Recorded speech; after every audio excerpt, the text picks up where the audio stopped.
Pareil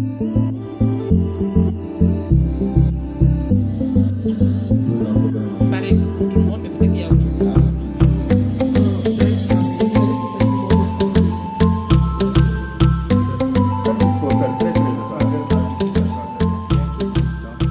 Artiste, photographe, designer. Je suis artiste, producteur de musique et opérateur culturel. Je ne vais pas revenir sur ce qui a été dit. Je pense que le prof a déjà fait l'état des lieux de ce qui est, en tout cas, ce qu'on appellerait l'environnement général de la culture en Mauritanie. Il y a un constat.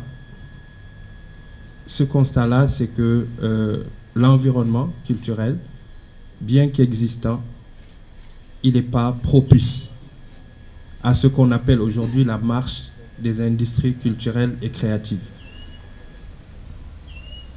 Mais parler d'industrie culturelle et créative revient également à se départir de la copie et de coller.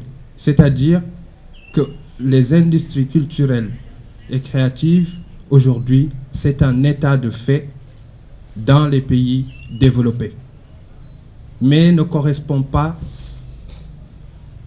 à l'Afrique, parce que il y a ce problème-là qui empêche aujourd'hui les créateurs de créer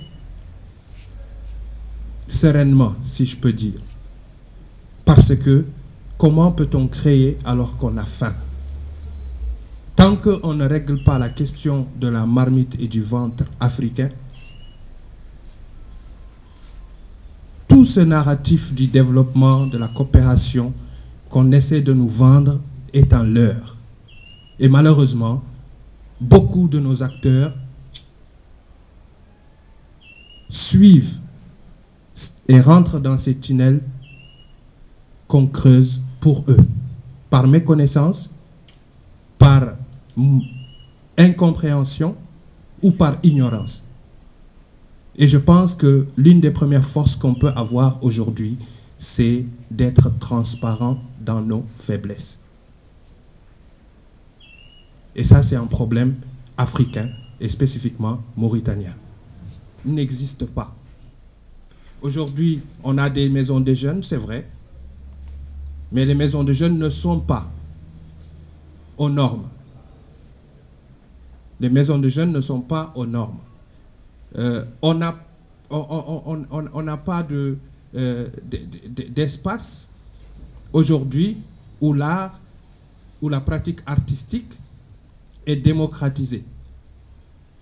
L'Institut français est un outil aujourd'hui culturel qui a accompagné les acteurs que nous sommes, et sans l'Institut français de Mauritanie, je pense que la culture en Mauritanie a un gros problème. Et ça, il faut le reconnaître. Mais il y a aussi un devoir de responsabilité des acteurs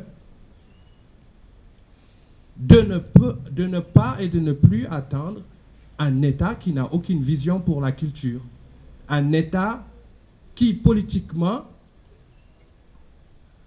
fait l'amalgame entre les créateurs et ce que j'appellerais moi les gardiens de notre patrimoine oral, c'est-à-dire les griots. Mais pour ces milliers d'artistes, justement, entre autres par rapport à l'image de ces personnes qui sont ici ce soir, dans différents secteurs d'art, qu'on pose des jalons, qu'on pose par exemple des actes ici ce soir, justement Lamine, pourquoi en quinzaine, pourquoi pas chaque 3 mois, pourquoi pas chaque 6 mois, voilà, ceux qui seront intéressés suivront, qu'on ressorte de cette rencontre, de cette table ronde avec des étapes, déjà. Parce que parler aujourd'hui de la musique mauritanienne, je pense que c'est pas difficile, hein, on voit tout ce qui se passe, mais dans un désordre organisé. Le désordre lui-même au niveau du secteur culturel, artistique mauritanien, il est tellement organisé que même le plus petit artiste soit-il aujourd'hui, sait comment ça se passe.